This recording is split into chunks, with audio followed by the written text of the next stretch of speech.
설 연휴에도 취재에 많이 응해 주셔서 감사드리고요. 그만큼 골든타임 시기고 굉장히 중요한 시기라고 생각합니다.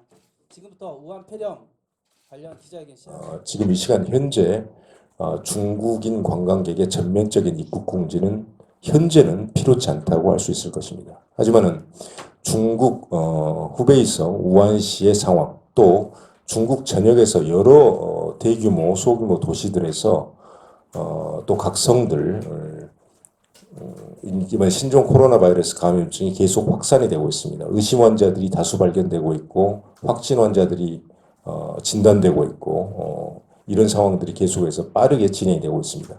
이런 상황이 계속 진행이 되면 저는 지금 현재는 전파의 어떤 속도, 또 전파의 정확한 경로, 또 잠복기, 또 치명률, 뭐 이런 데 대한 어떤 정확한 정보를 현재 우리가 가지고 있다고 하기는 어렵습니다. 계속해서 매일매일 추이를 보면서 그런 것들을 우리가 차근차근 이제 추정을 해 나가는 것이죠. 하지만은 지금과 같은 진행 속도보다 그 이상 더 빠른 어떤 전파 속도를 보이면서 질병의 중증도가 지금 현재까지 나온 정보들을 보면 생각보다 질병의 중증도가 상당히 높습니다.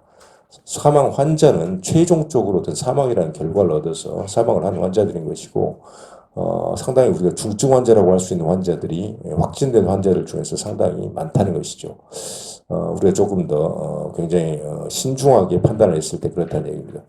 중국에서 그런 상황이 빠르게 진행이 된다면 결국 가장 중요한 방역에서 가장 중요한 어떤 요인은 그런 어떤 말 그대로 이미 확진자 또는 무증상 어떤 보균자라든지 이런 사람들 감염원이 된 곳에서 그 환자들을 사람들 유입을 막는 것입니다. 그것이 가장 중요한 방역 대책 중에 일차적이고 가장 중요한 대책 중 하나가 될 것입니다. 그래서 이런 어떤 중국에서의 변화 추이를 주도 면밀하게 우리가 관찰하면서 매일매일 정도가 아니라 저는 몇 시간 단위로 쪼개서 그걸 관찰해야 될 것 같습니다. 그러면서 필요하게 되면 신속하고 전격적으로 중국 여행 관광객에 대한 전면적인 입국 금지를 시행해야 될 필요도 있다고 생각을 하고 있습니다. 그것을 위한 준비를 그것을 바로 실행하기 위한 큰 혼란 없이 큰 부작용 없이 시행하기 위한 준비를 정부에서는 철저히 갖추고 있어야 된다는 점을 말씀드리겠습니다. 예, 질문 감사드립니다. 정확한 지적이십니다. 통상적으로는 이 의심자가 환자 의심자 사전에 신고하고 그걸 통해서 파악이 되고 그걸 통해서 이제 관리가 되는 이제 수동적인 감시 시스템이 그동안의 관리 시스템이었다면 제3의 확진 환자가 발생한 사례처럼 증상이 발생하기 이전에도 적극적으로 위험 지역에서 온 사람이면 관리를 해야 되는 시스템을 좀 변화해야 될 좀 더 적극적인 이제 감시책이 필요한 시점이 왔다고 보고요. 그래서 지금 회장님께서도 말씀드렸지만 정부에 요구하는 정부에 요구하는 조건 중에서 가장 중요한 포인트 중에 하나가 이제 과거처럼 신고에 의하는 것이 아니라 위험 지역을 여행하고 온 지난 한 달여간의 모든 환자, 입국자들을 전수조사해서 사전에 파악하고 사전에 혹시 무슨 증상이 있었는지 없었는지 혹시라도 정말 만에 하나라도 증상이 있는 것 같은데 이게 긴가민가 아니면 꼭 신고해서 불이익을 받지 않을까라는 부분도 사전에 미리 찾아서 적절히 검색하고 관리 시스템 들어오게 하는 그런 이제 대상자들 전수를 조사하는 것이 필요하지 않은가 하는 시점입니다. 일단 이제 메르스하고 비교를 해보면 메르스의 전파 양상은 현재 유행하는 신종 코로나 바이러스의 전파 양상과 좀 많이 다르다라고 좀 분석이 되고 있습니다. 첫 번째는 메르스는 우리나라의 사례도 보셨겠지만 주로 병원에서 슈퍼 전파 상황, 그러니까 환자들이 입원하고 나서 그런 다수 노출될 수 있는 병원 환경에서 대규모 환자가 발생하는 패턴들을 보였고 지역사회 내에서 유행 거의 없는 상황이었거든요. 다만 사망률은 그 대신에 병원 안에서 발생하다 보니까 사망률이 상당히 높게, 왜냐하면 감염된 환자들이나 이런 분들이 이제 면역 저하나 고령이 많았기 때문에 사망률이 상당히 높게 측정되는 면이 있었다면 신종 코로나 바이러스의 감염은 초반에 뭐 중국에서는 병원 내 감염도 없고 뭐 지역사회 감염도 없다 뭐 이런 식으로 얘기를 했지만 지금 밝혀지는 대부분의 내용들을 보게 되면 병원 내 유행 상황 거의 메르스와 유사하고 지역사회 내에서 환자가 발생을 하다 보니 뭐 우한 내에서의 후베이성에서의 집단 발병 뭐 하루에 거의 뭐 3,400명씩 늘어나는 패턴으로 좀 환자가 늘어나는 패턴이 될 수밖에 없는 상황들이어서 지역사회 내 감염도 가능한 거라고 이미 이제 확인이 되고 있거든요. 그렇기 때문에 저희가 우리나라가 이제 대비해야 되는 역량 자체도 그러니까 이제 2015년 메르스 이후에 상당 부분 이제 질병관리본부나 의료기관들이 메르스에 대한 부분을 상당히 많이 준비가 돼 있습니다. 그래서 그런 부분들이 파국까지 가지 않을 정도의 준비는 어느 정도 됐다고 좀 보고 초기에 유입 환자 3명 이제 걸러내는 것도 보셨겠지만 일부는 공항, 일부는 능동감시 대상에서 확인이 된 것처럼 환자를 잘 골라내는 부분들은 어느 정도 이제 가능해졌지만 지역사회 내 감염이 중국에서 확 늘어나는 상황에서 국내에 다수의 이제 환자들이 유입되는 상황이 돼서 행여라도 국내에서 지역사회 내 감염이 이제 확산되는 양상이 보인다 그러면 어쩌면 이제 우리가 지금까지 경험하지 못한 그 사망률이 지금 현재 통계 2.8% 정도 되긴 하지만 사망률이 3% 이상이 되는 그런 감염병이 지역사회에서 발생할 수 있는 그런 부분도 가능한 상황이기 때문에 지금 이제 의사협회를 포함해서 의료 직군의 많은 영역 전문가들 또한 질병관리본부 포함해서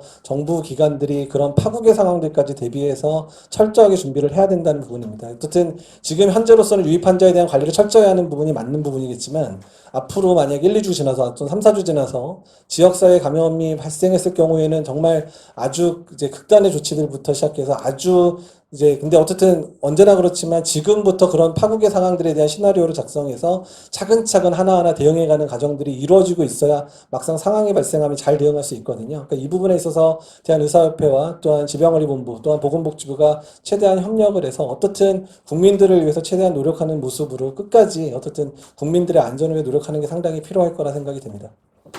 말씀을 드리겠습니다. 일단 호흡기 증상이 있는 국민들께서는 일종 어떤 경도 또는 그 이상의 어떤 호흡기 질환을 의심하는 그런 증상이죠. 호흡기 증상이 있는 국민들께서는 반드시 마스크를 착용을 하셔야 됩니다. 외출을 할 때 반드시 마스크를 착용하셔야 되고 그리고 가급적 외출을 자제하시는 것이 좋겠습니다. 두 번째로 이제 호흡기 증상이 없고 말 그대로 전혀 호흡기 질환이 전혀 없는 그렇지만 또 여러 가지 어떤 가지고 있는 질병들은 있을 수 있겠죠. 질병이 있는 분도 있고 없는 분도 있고 호흡기 증상이 없는 국민들께서도 이번 어떤 감염병 사태와 관련돼서는 반드시 마스크를 착용을 하시고 외출할 때는 반드시 마스크를 착용을 하셔야 되겠습니다. 그래서 모든 국민들이 기본적으로 지금 우한 폐렴 이 사태 즈음에서 마스크 외출을 할 때는 꼭 마스크를 착용을 해야 된다. 이런 점을 말씀을 드리겠습니다. 의료기관 내에서는 잠깐 아까 제가 담화문을 읽을 때 설명을 드렸는데 의료기관 내에서 모든 환자들을 볼 때 기본적으로는 우리가 이제 외과용 마스크라고 있습니다. 서지컬 마스크라고 또 치과에 사용하는 덴탈 마스크라고 있습니다. 그래서 외과용 마스크, 치과용 마스크 또는 우리가 일반적으로 지금 미세먼지 마스크에서 많이 쓰는 게 있지 않습니까? KF80 뭐 여러 가지 뭐 94도 있고 뭐 97도 있고 여러 가지들이 있는데 KF80 정도에 해당하는 미세먼지 마스크 그것을 사용하시면 됩니다. 의료기관에서도. 단 아까와 같이 정말로 이 환자는 우한시를 다녀왔는데 호흡기 증상이 있다. 그 환자가 앞에 그 표지 안내문을 보지 못하고 의료기관 안으로 들어왔다. 그러면 바로 그런 경우에는 아까 말씀드렸듯이 N95 방진 마스크라고 해서 바이러스 입자들을 막을 수 있는 마스크가 있습니다. 그래서 그 마스크를 바로 끼고 그 환자를 격리 조치한 다음에 1339로 연락해서 구급차에서 해당하는 선별 의료기관 또는 국가 지정 격리병상으로 이동을 해야 되는 것입니다. 그래서 의료기관 내에서는 그렇게 하면 되는 것이고 모든 국민들이 기본적으로 호흡기 증상이 있든 없든 마스크 착용을 외출할 때 반드시 생활하셔야 된다 그런 점을 말씀드리겠습니다. 마스크는 기본적으로 KF80 이상 마스크 정도면 충분합니다. 그 정도 말씀드리겠습니다. 한 가지 좀 이제 보충해서 좀 설명을 메르스 상황 때 말씀을 드리면 호흡기 증상이 있었던 메르스 환자가 마스크를 썼던 경우와 쓰지 않았던 경우에 있어서 병원 내 확산 속도는 완전히 달랐습니다. 마스크만 썼더라도 거의 대부분의 병원에서 그 추가 환자 발생이 거의 없었다시피 했었거든요. 그래서 호흡기 증상 있는 분들은 병원 내원하실 때 반드시 마스크를 써주셔야 되고, 또 거꾸로 말하면 혹시라도 우리나라 내에서 메르스 같은 상황이 벌어질 수 있는 병원들이 언제든 생길 수 있기 때문에 의료기관을 내원하시는 모든 분들은 반드시 마스크를 착용을 해주시고 이제 들어오시는 게 상당히 이제 제일 중요한 부분이 될 것 같고요.